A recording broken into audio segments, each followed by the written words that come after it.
नमस्कार, स्वागत है आपका आज की खबर में। मैं हूं आपके साथ विशाल पंडित और आप देख रहे हैं हमारा खास कार्यक्रम गेम प्लान। और आप मेरे साथ मेरे सोशल मीडिया प्लेटफॉर्म पर भी जुड़ सकते हैं, स्क्रीन पे दिए गए मेरे सोशल मीडिया हैंडल के जरिए।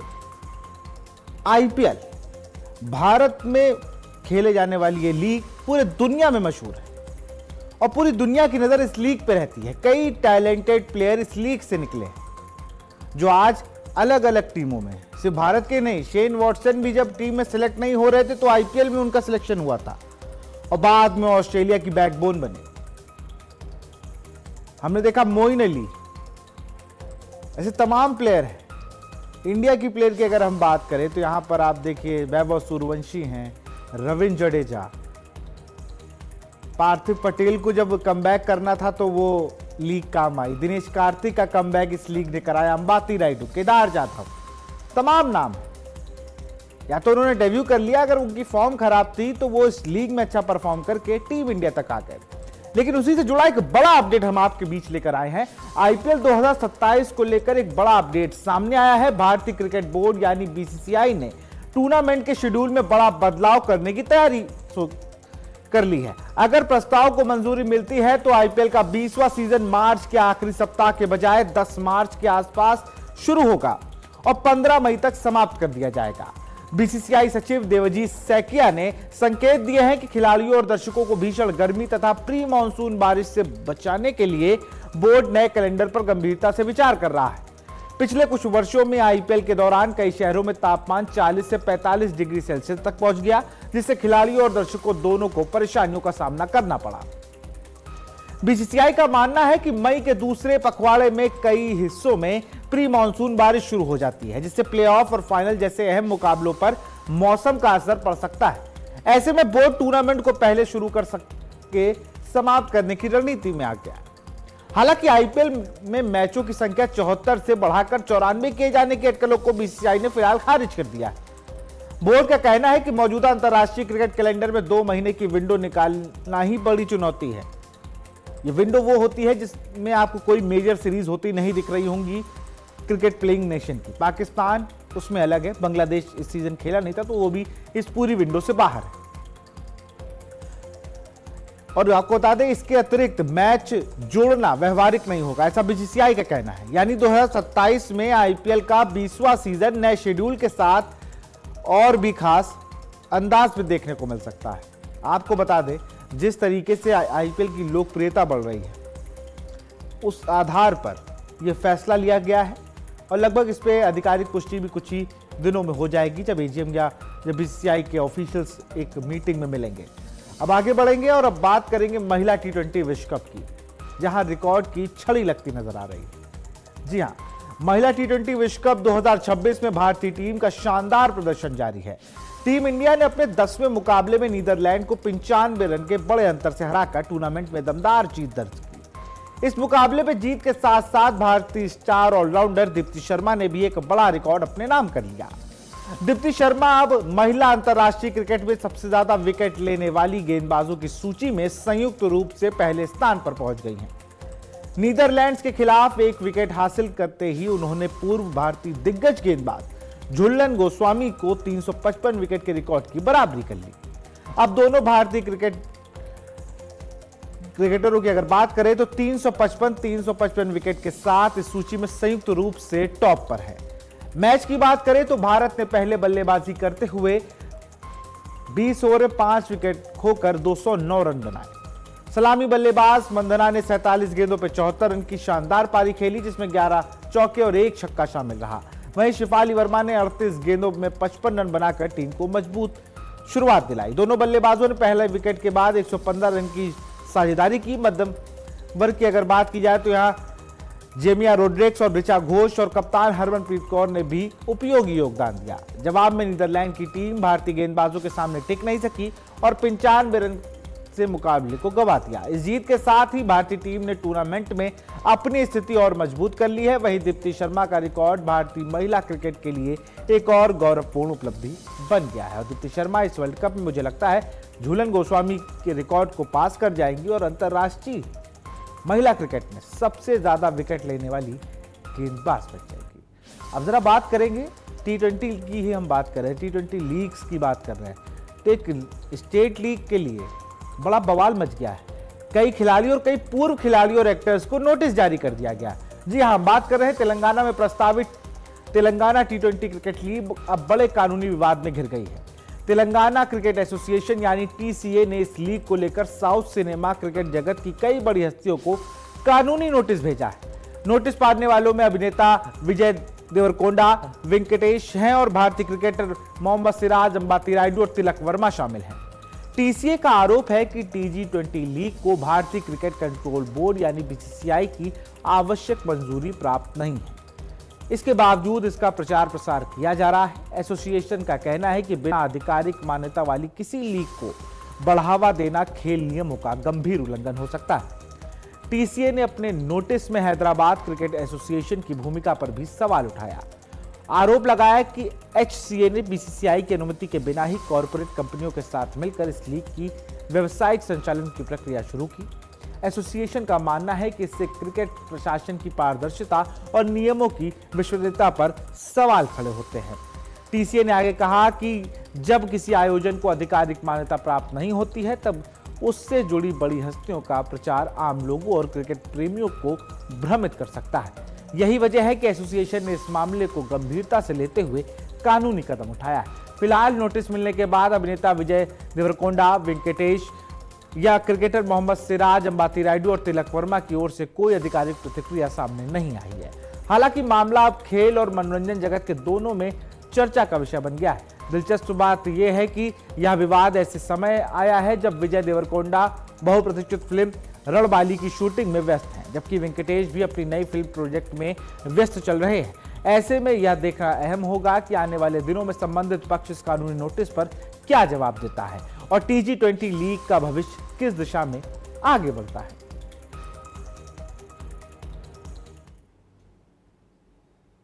The Telangana Cricket Association have issued notices to some celebrities and international cricketers who are involved, and also former cricketers who are involved in endorsing a tainted and unapproved and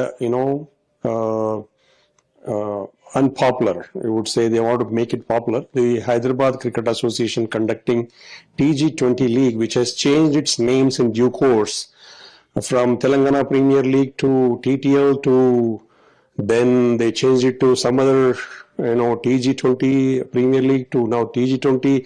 They say they have some prefix some name, some sponsor's name now. But basically they do not have two primary mandates to conduct any franchise-based Premier League in the state level.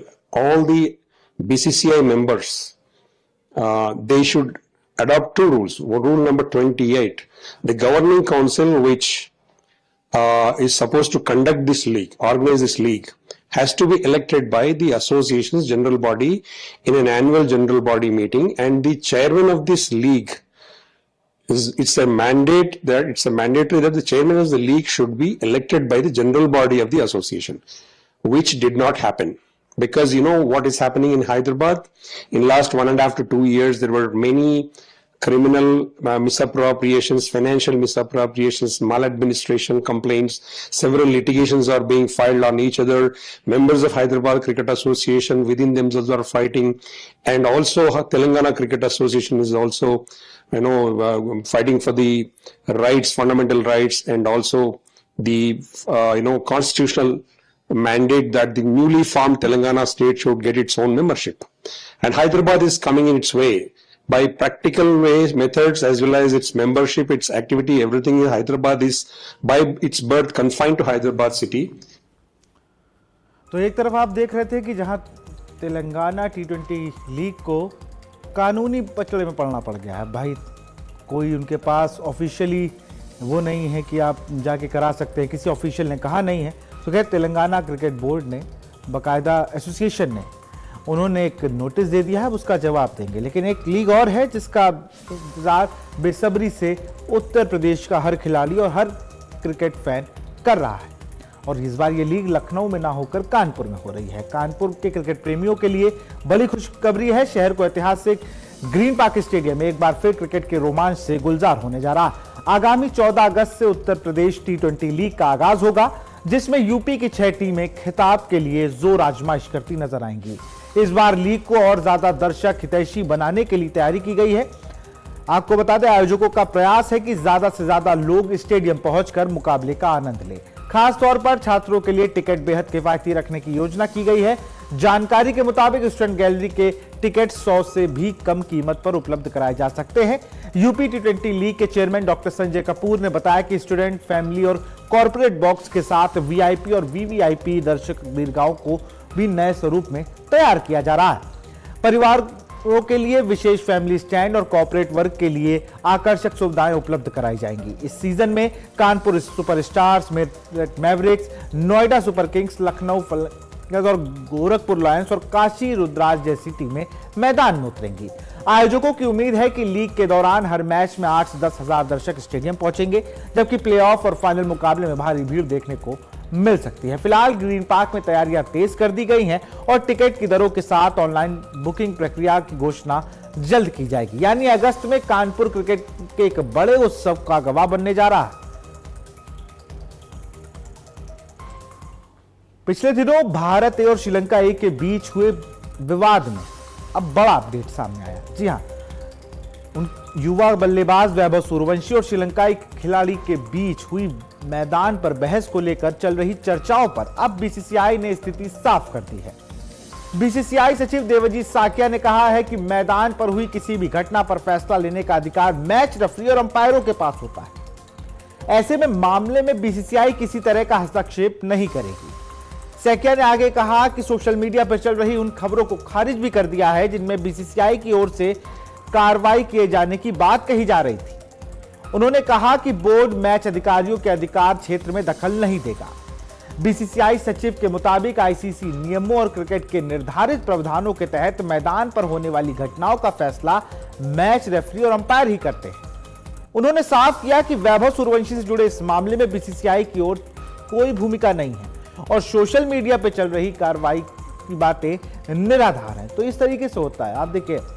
और उसके बाद क्या कुछ कहा BCCI के secretary Devjit Saikia ने, वो एक बार सुन लीजिए। Going on in the social media that BCCI is contemplating action, etc. Do you want BCCI to step into the domain of match referee? BCCI is not an authority. We should not intrude into the area where the match referee and the umpires are the main persons who can take any decision regarding any incident that had happened in the playground. So BCCI does not have the authority to take any action or interfere with the activities of a game. Whatever has happened, it was a part of the game, and therefore under the BCCI rules, under the ICC regulations, the National Federation or the BCCI or the board have no role to play. The role depends upon the match referee. If anything is going wrong, he will take a call, the umpires will take a call, and there is a system in place. So a lot of speculations are there, but these are baseless speculations, and I assure you that BCCI will not intrude into the domain of the match referee, who is the ultimate authority, he is the competent authority. If there is something going wrong in the ground relating to any player or any cricket activities, the board have no role. Otherwise, it will be a wrong precedent, it will be interference or intruding into the domain of the match referee, which BCCI is not going to do. This is not our job. This is not in our rule book. मुझे तो लगता ही नहीं कि इस चीज का जवाब भी देना चाहिए था। आजकल सोशल मीडिया पे हर वो बात ट्रेंड करने लगती है जिसका कोई मतलब नहीं होता। वैभव सूर्यवंशी उन्हीं खिलाड़ियों में से एक है जो अगर ऐसे पोस्ट देख लेते, या तो उनको गैंगस्टर बना दिया गया गाने लगा के कि भाई ये देखिए विराट कोहली वाला जुनून है, और इस तरीके से पुराने विराट कोहली की झलक इसमें दिखती है। वो एक हीट ऑफ द मोमेंट था जिसकी वजह से वहां पर जो स्थिति बनी, खैर बाद में वो बात क्लियर भी हो गई कि जो कहा गया था वैभव सूर्यवंशी से कि जा साले घर जाओ, घर जाओ, इस तरीके की बात कही गई। और ये बात दोनों टीमों पे लागू होती है, सिर्फ वैभव सूर्यवंशी नहीं, वो श्रीलंका टीम पर भी लागू होती है कि श्रीलंका की प्लेयर्स को इस तरीके से प्रोवोक किसी को नहीं करना चाहिए। और उसका रिएक्शन भी हो सकता है वैभव सूर्यवंशी बहुत गुस्से में रहे हों, लेकिन आप मैन हैंडलिंग नहीं कर सकते। वहां पर खेल है, जब आप जीतते हैं तो आप भी लगातार अपने मूव से, अपनी चीजों से आप सेलिब्रेट करते हैं। वहां पर धैर्य आपका वहीं पे टेम्परामेंट चेक होता है। वैभव सूर्यवंशी के साथ ये पहला कोई किस्सा नहीं था। इससे पहले पाकिस्तान के खिलाफ भी उन्हें उकसाया गया, जिसका उन्होंने रिएक्ट किया था और जवाब दिया था जब वो आउट होते हैं। तो वैभव सूर्यवंशी के लिए सलाह तो यही है कि अभी बहुत लंबा क्रिकेट आपको खेलना है और इस तरीके से अपने गुस्से को अगर आप पब्लिकली ग्राउंड पर शो करेंगे तो फॉर्म से आपको बॉलर तो आउट नहीं करेगा, लेकिन मैच रेफरी के पास एक ताकत जरूर होती है जिससे वो आपको आउट कर सकते हैं। और वैभव सूर्यवंशी नहीं, ये हर उस युवा प्लेयर के लिए, वो किसी भी स्पोर्ट्स में हो, उन सब के लिए एक सीख है कि यदि कोई टीम या कोई भी आपके सामने अपोनेंट हो, वो आपको प्रवोक कर रहा है तो आपको धैर्य रखना है। आप बैडमिंटन खेल रहे हैं तो आपको कोर्ट में जवाब देना है, अपने बैडमिंटन से, अपने रैकेट से जवाब देना है। आप फुटबॉल खेल रहे हैं तो आपको गोल मारकर जवाब देना है।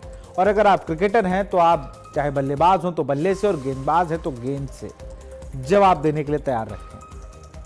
क्योंकि ये इस तरीके की खबरें आना कि इससे बीसीसीआई ने कहा कि नहीं वैभव बच्चे हैं और वैभव के ऊपर कोई, ऐसा कुछ नहीं होता है। रूल सबके लिए एक है। वैभव सूर्यवंशी ये नहीं कहे थे कि जसप्रीत बुमराह हमसे उम्र में बड़े हैं तो हम उनको हिट नहीं करेंगे, हम उनको छक्का नहीं मारेंगे, ऐसा नहीं है। अगर आपने इंडिया टीम की जर्सी पहन ली है तो आप उन सब समान खिलाड़ियों में आ गए हैं जो भारत का प्रतिनिधित्व करते हैं। सचिन तेंदुलकर भी 16 साल की उम्र में आ गए थे, लेकिन वो अब्दुल कादिर को 4 छक्के मार रहे थे तो उन्होंने भी उनको बच्चा ही समझा था। तो कुल मिलाकर सीधी चीज ये है कि अपने धैर्य पर आप जितना फोकस कर लेंगे उतना ही अच्छे आप अपने खेल को बढ़ा सकते हैं। फिलहाल मेरे साथ गेम प्लान में इतना ही और आप मेरे साथ मेरे सोशल मीडिया प्लेटफॉर्म पर भी जुड़ सकते हैं, स्क्रीन पर दिए गए मेरे सोशल मीडिया हैंडल से। नमस्कार।